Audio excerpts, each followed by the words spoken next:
And now, Roma Wines, R-O-M-A, made in California for enjoyment throughout the world. Roma Wines present Suspense. Tonight, Roma Wines bring you Mr. Brian Donlevy as star of Lazarus Walks, a suspense play produced, edited, and directed for Roma Wines by William Spear. Suspense. Radio's outstanding theater of thrills is presented for your enjoyment by Roma Wines. That's R-O-M-A, Roma Wines. Those excellent California wines that can add so much pleasantness to the way you live, to your happiness in entertaining guests, to your enjoyment of everyday meals. Yes, right now, a glassful would be very pleasant, as Roma Wines bring you Brian Donlevy and a remarkable tale of Suspense.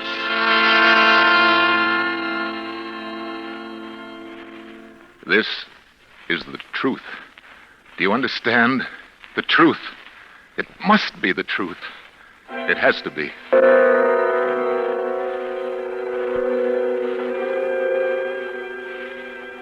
I, Robert Winsley Graham, a doctor and psychiatrist by profession, do hereby of my own free will and volition, albeit with deepest regret, make the following full and complete statement relative to that all but unbelievable series of events which has brought such disaster and misfortune to my house, and particularly to my poor wife, Isabel.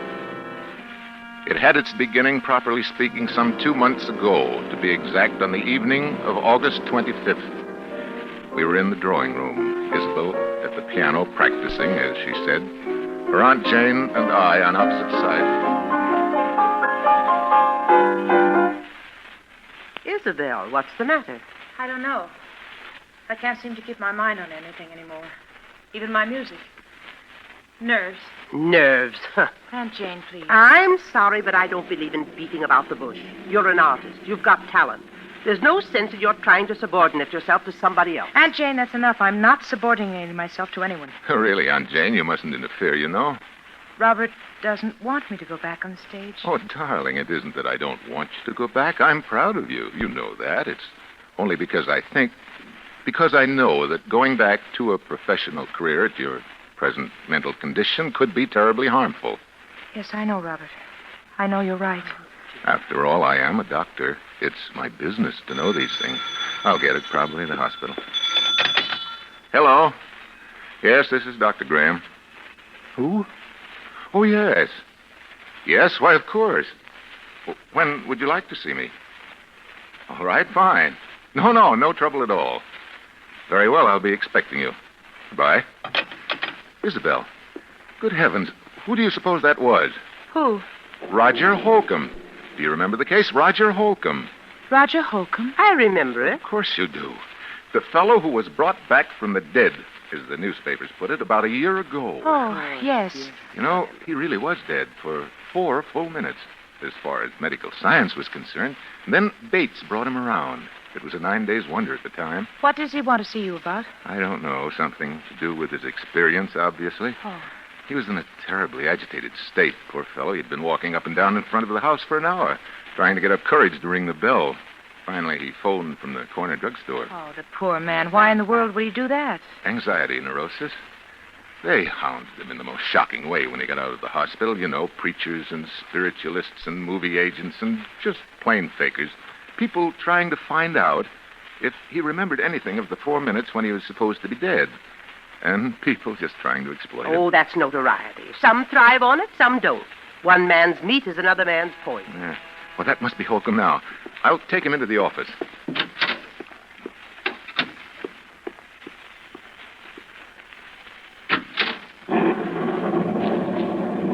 Dr. Graham? Yes. You're Roger Holcomb? Yes. Come in. Thank you. It's a pleasure to meet you, Mr. Holcomb. Is it? Sit down. Oh. Why did you come to me, Mr. Holcomb? Well, I was told that you specialized in strange cases. Things that other men can't explain. Yes, that's true in a way.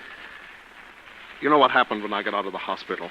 How they followed me and questioned me, hounded me day and night, trying to find out if I remembered anything, if I'd experienced anything beyond the grave. Yes, I remember that. And then you remember that my answer was always the same, that I remembered nothing, that I knew nothing. Well, I was wrong. Oh? What did you experience during those 4 minutes? I don't know. But it must have been something. Something I don't even dare to think about. How do you know this? Well, it happened the first time on a boat trip, which I'd taken to recover my health. I found myself chatting with a woman who was seated at my table in the dining salon. She found occasion, such women often will, to mention her age. She said, "After all, I'm not yet 40. And then it happened. What happened? From somewhere came crashing into my mind the certain knowledge of the exact day and year of that woman's birth. And with it, a compulsion to speak out, a compulsion which I could no more have resisted than I could have resisted breathing. I said, "Madam, you were born in May, weren't you? May 30th? And then I added the date, the year 1900. She was well over 40. She'd lied to me. It's an innocent enough thing, but I had known the truth and been forced to speak it. And I have been ever since." Wow. And this condition has existed only since your... Since my 4 minutes beyond the grave, yes. It's as though... Well, this will sound... It's as though, in that brief time, I had glimpsed eternity, that I'd seen revealed all truth of all the ages. Now, I know that sounds foolish, but... This is most amazing. Well, tell me, you have a family and friends who are understanding. Oh, for heaven's sake, Doctor, don't you understand what this has done to me? Yes, I had a family, friends, a girl I was going to marry. Today I'm an outcast, a pariah. I'm shunned, feared, it's hated. Mr. Holcomb, I believe that this condition is very real to you, causes you very real anguish, and I want to help you. Do you think you can? I am confident that I can.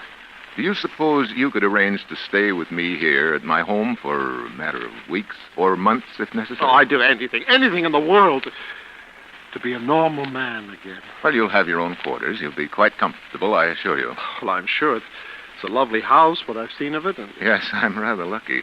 I'm interested in research primarily, not much money in that, you know, but a couple of years ago I came into quite a nice inheritance. The house went with it.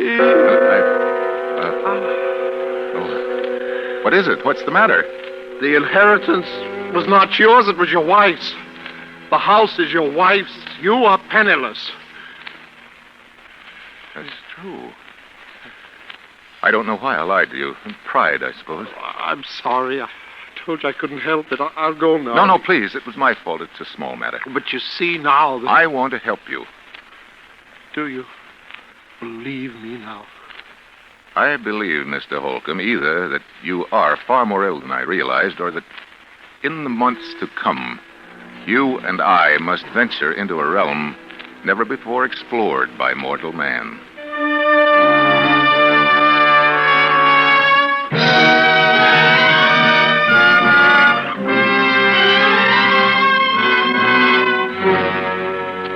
For Suspense, Roma Wines are bringing you Brian Donlevy in Lazarus Walks, a radio play by Robert L. Richards from a story by J. Marion Speed. Roma Wines' presentation tonight in radio's outstanding theater of thrills, Suspense.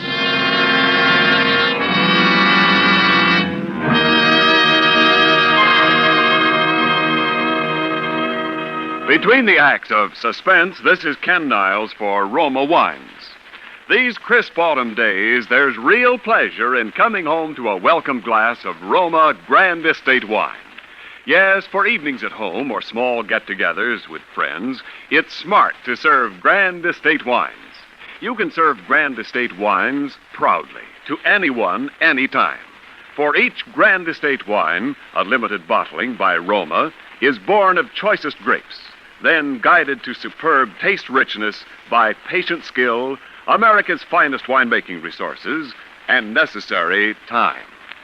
Win compliments from your guests with Grand Estate California wines.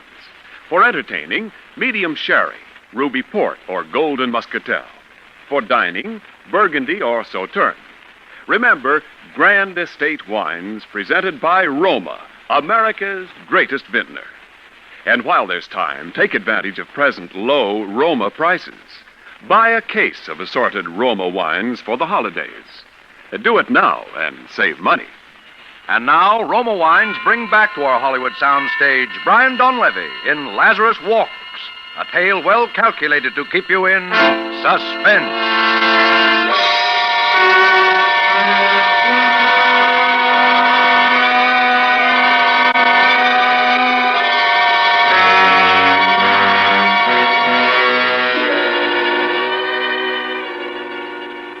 It was utterly fantastic, and yet it was true.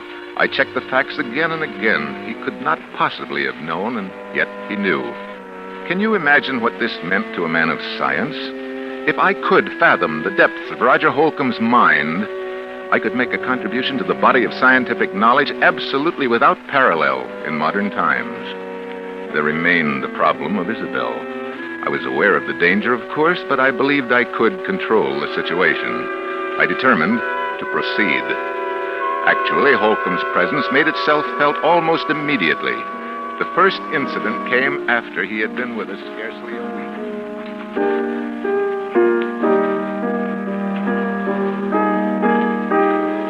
week. Isabel, please stop that playing and listen to me. Aunt Jane, you know Robert has said I mustn't talk about it. That's bad for me. I don't care what Robert says. I've been sick, that's all. He's made you sick. That's ridiculous. Maybe it's just that he's afraid of losing you. Maybe he's even afraid of losing your money. But I'm absolutely convinced that whether he's meant it or not, he's made you believe there's something the matter with you that isn't. Aunt Jane, I simply forbid you to talk this way. Isabel, do something before it's too late. Do? What? Get away, leave him, divorce him, anything. Aunt Jane, you don't know what you're saying. Oh, I hope we're not interrupting. Of course not, darling. Hello, Roger. Hello, Isabel. Mrs. Parton. Good afternoon. How are you feeling, Roger? Well, better, I think. I think it would be better if we didn't discuss our states of mind, Isabel. Oh, yes. Of course. I'm sorry. Well, would you like me to play something for you? You know, I think I'm beginning to get the feel of it again. Really, I do. You're sure we haven't interrupted some conversation? Of course not. We were just discussing how helpful you've been in getting Isabel back to her work again. Roger. No, you are not. You were telling Isabel to divorce her husband. Why? Isabel. I'm sorry. Roger, come back here. Isabel, is that true? You brought him in here deliberately. Is that true? It doesn't matter. Oh, you've known how I felt for a long time. Yes, I'm afraid I have. Robert, it was all so silly. She didn't mean it. It was just I that she... did mean it. I'm sorry, Isabel, but I've been under this roof too long as it is. Oh, Aunt Jane, you're not leaving us. It's the best, Isabel. Yes, I think it is decidedly best that you go at once.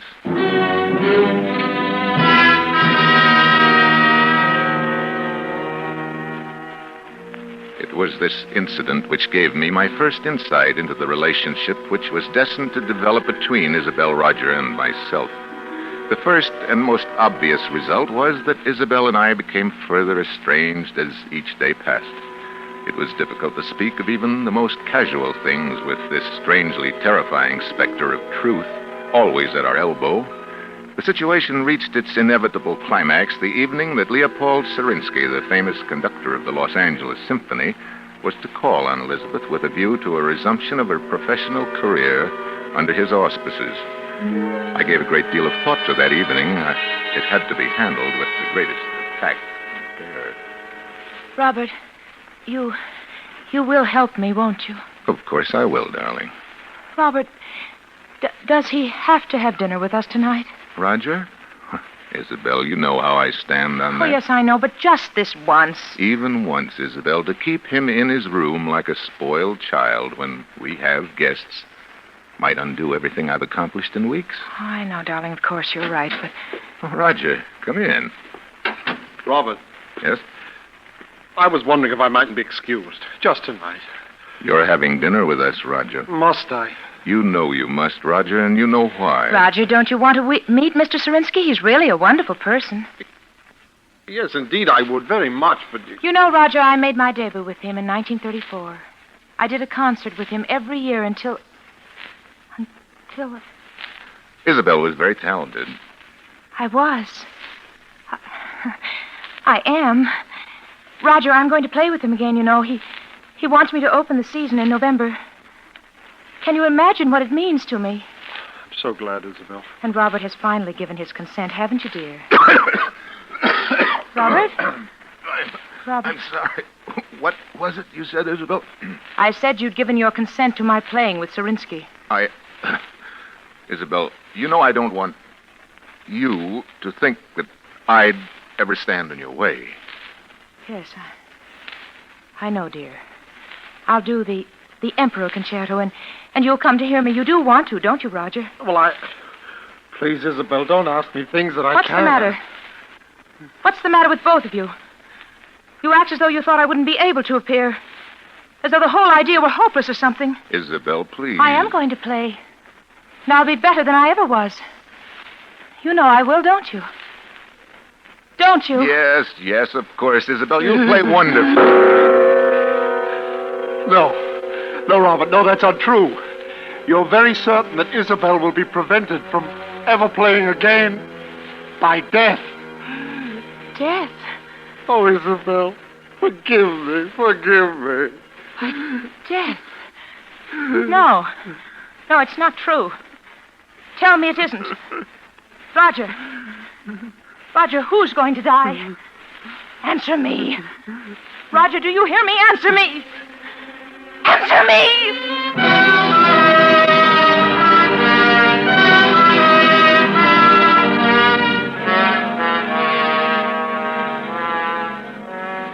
When Serinsky arrived, I told him that it would be quite impossible for Isabel to leave her room. The concert was canceled, and indeed, to my knowledge, she has never touched the piano since that day. By now, to even the most casual observer, it must appear only natural that Isabel had every motive for a desperate, almost paranoid hatred of Roger Holcomb. This much was clear to me, the rest not yet. As a precautionary measure, I prescribed a drug for Isabel, which she at last consented to take. I gave her her own supply, and she administered it to herself as I had directed. But one thing, from any point of view, was certain. I had to keep Roger and Isabel apart. Perhaps what I feared was indeed inevitable. I honestly did not think so at the time.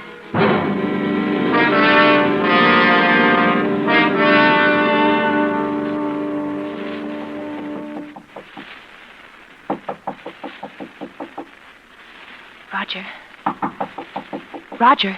Yeah? It's me, Isabel. What do you want? Let me in, please. No. Please. It's terribly important. Robert said... I know. But he said it would be all right this time. Are you sure? Yes, please. All right. Now, what do you want? I want to talk to you, that's all. What about that's so important? Roger, why don't you ever leave your room anymore? Can't you guess? Do you think I hate you? Oh, Isabel, I don't know what to think anymore. You do, don't you? I warned him. I told him it would happen. Now I'm going mad up here thinking of the anguish I've caused But, you. Roger, I don't... You must believe me. I know what it's been like for you having me here, Roger. Isabel. Roger, you see, for the first time in my life, I think my husband is wrong about something. Wrong? Yes. Don't you see? He's been worried about both of us, and so this distrust has grown up between us. Well, I don't distrust you, Isabel. You've been more wonderful But to me. you're afraid of me. And that amounts to the same thing. And it's bad for both of us. It's hurting both of us. I've often felt I wanted to talk to you, to beg your pardon. Oh, but... Roger, you don't have to do that. We're both sick. But I think if we saw each other sometimes, if we talked the whole thing out, it would help us both. Does Robert think so, too? No. Then he didn't tell you it was all right to see me. No. I lied to you. You what? I lied to you. You lied to me. And it didn't happen. Isabel, don't you see? I am getting well. It didn't happen. I know, Roger. I don't think it does happen anymore, except with Robert. With Robert? But what makes you think I don't know. Something about the way he acts, the way he is. Oh, but Isabel, he is curing me then. Perhaps you shouldn't have come. No! Don't you understand? We must see each other. We must talk. Listen.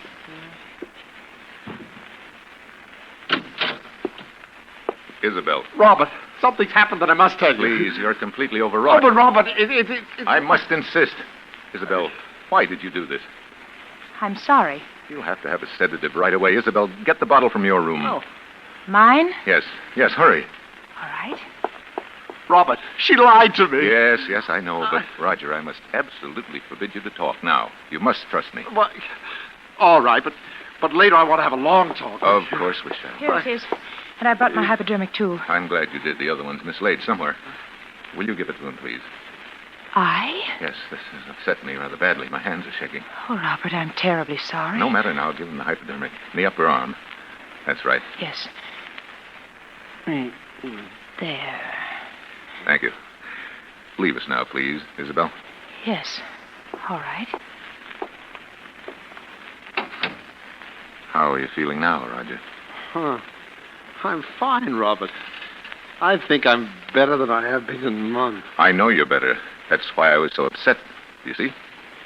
Oh, why, Robert? I can't tell you all my reasons now, but you must trust me and believe in me. Oh, I do. It's only that I'm afraid for your health. Roger. No. You're afraid of murder.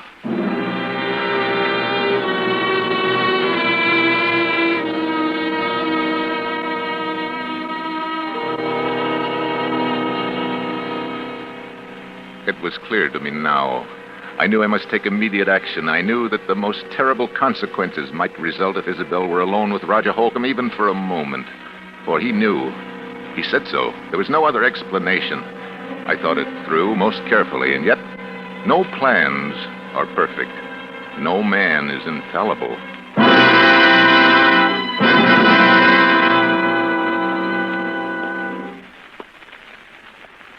Isabel. Robert, you frightened me. What were you doing? Why, nothing. Don't lie to me, Isabel. I'm not. I was... You were coming from Roger's room. No, I swear I wasn't. Isabel, don't you understand that you're sick? That I've insisted on these things for your own good and his? All right. I was going to talk to him, but I haven't. Oh, Isabel, why do you try to tell me that? But it's true, Robert, really true. Is it? Roger. Roger. What? What's the matter? Look. Robert. Oh, no, it couldn't be. It is. He's dead. Dead. The hypodermic by his side. The drug. Your drug. Your hypodermic. But it's only a sedative. Except that in large quantities it's fatal. You know that. Oh, Robert, no. No, listen to me. Oh, Isabel, why? Why when I warned you? Robert, look at me. Look at me. It's Isabel. It's your wife. You can't... No. Where are you going? Robert, come back here. I'm going to call the police.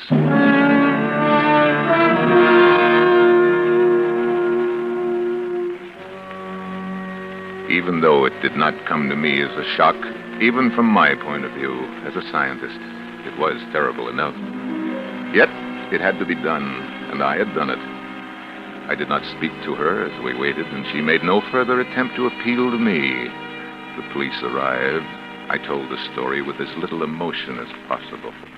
Yeah, there are fingerprints all right on both the bottle and the hypodermic. Those would be my wife's, of course. They both belong to her. Is that true, Mrs. Graham? Yes. Dr. Graham, do I understand you're formally charging your wife with the murder of Roger Holcomb? You could hardly expect me to do that, could you, Inspector? I am simply telling you the facts. Yeah? Well, you've carefully avoided saying anything definite as to your suspicions, Doctor. But I get the distinct impression she hated him. My wife has been mentally ill for some time. There are many people who can testify to that. She will plead insanity, Inspector, of course. Well, Dr. Graham, I can't tell you how sorry I am, but the things you've told me add up to only one thing, as you yourself obviously recognize. Yes. Your wife, Isabel Graham, murdered Roger Holcomb. What did you say? I said your wife, Isabel Graham, murdered Roger Holcomb. No. I did. What? The truth is, I murdered him.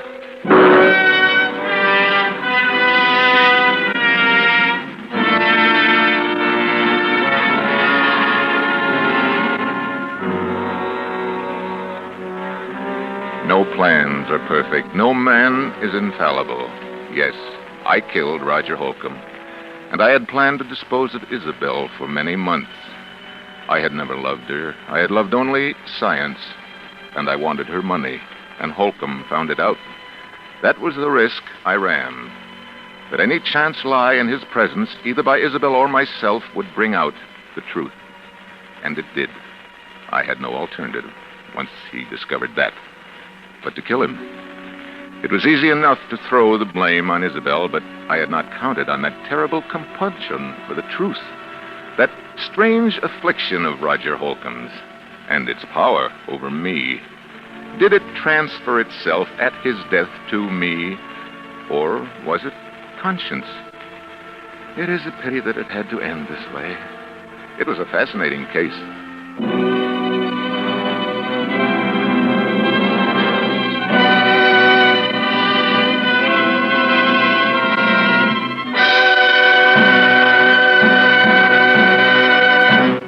Suspense.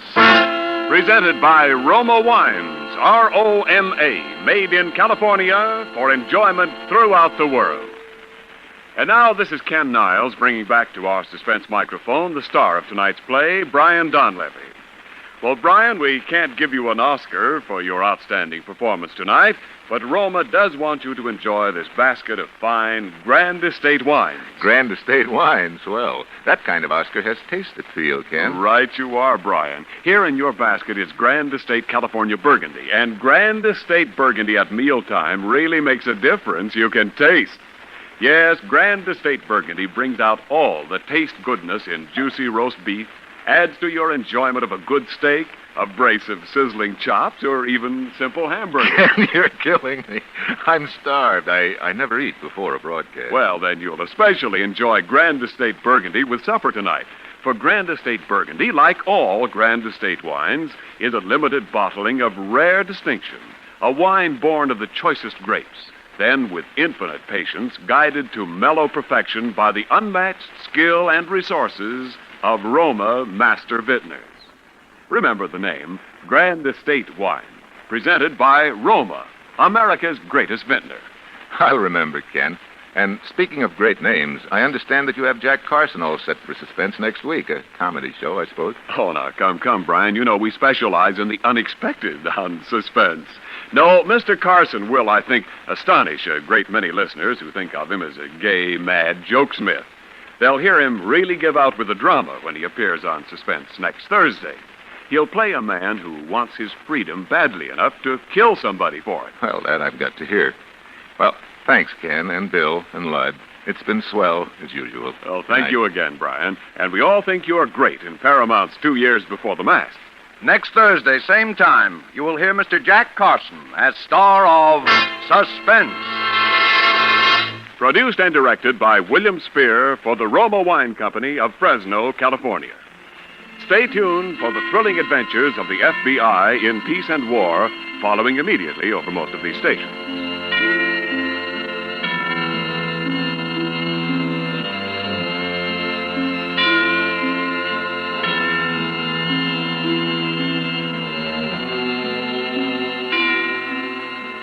This is CBS, the Columbia Broadcasting System.